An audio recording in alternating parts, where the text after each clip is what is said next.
بقولوا لي اهلا سيد الرئيس.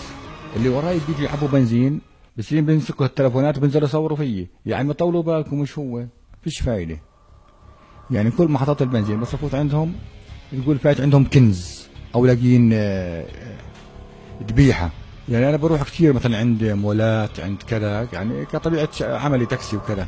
فبروح اوقات عند مثلا مكه مول، بصيروا السواقين الموجودين ينادوا على الركاب يا اخوان تعالوا اطلعوا مع صدام حسين هيو هون. فالناس بتصير تجي مع السياره، يعني تقول في عزومه ولا في اشي. بفوت مثلا على سوبر ماركت بشتري اشي، كل في المحل بصير يطلعوا فيي. هذا صاحب المحل حتى برضاش ياخذ مني مصاري اوقات. يقول لي يا عم هذول حساب المحل، بقول له يا عم ما بيصير. قال لا انت يعني معزتك غاليه ولازم يعني نسامحك. بفوت مثلا على مطعم نفس الاشي، كل الموجودين بصيروا يطلعوا فيي. يعني شغله صارت محيره جدا جدا، بالذات عند المولات. يعني بوقف عند المول كلهم بيلتموا، السواقين المواطنين، يعني بتلحقش عليهم.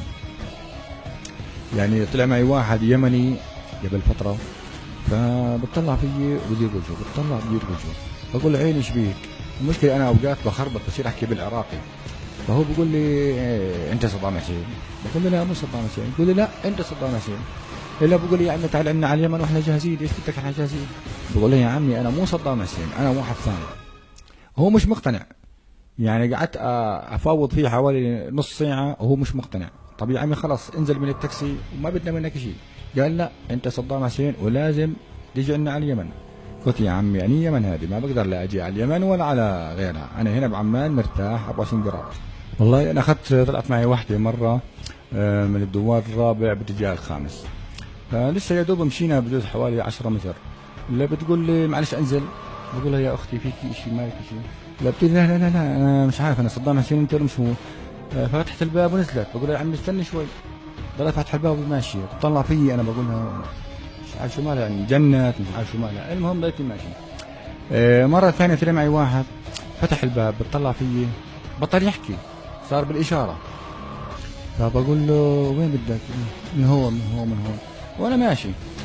حتى لما نزل كمان بتطلع فيي، بقول هذا الزلمة أفضل شو ماله. يعني هو شاب، حتى شاب سوري. مرة كمان طلع معي واحد برضه قاعد، أول ما قاعد مسك الباب بده يفتح الباب وينزل. بقول له وين رايح؟ لسه توقعني يعني طلعت. لا بقول له بدي انزل بدي انزل. هم مسكته قعدته غصبت عنه. قلت له قنيت مي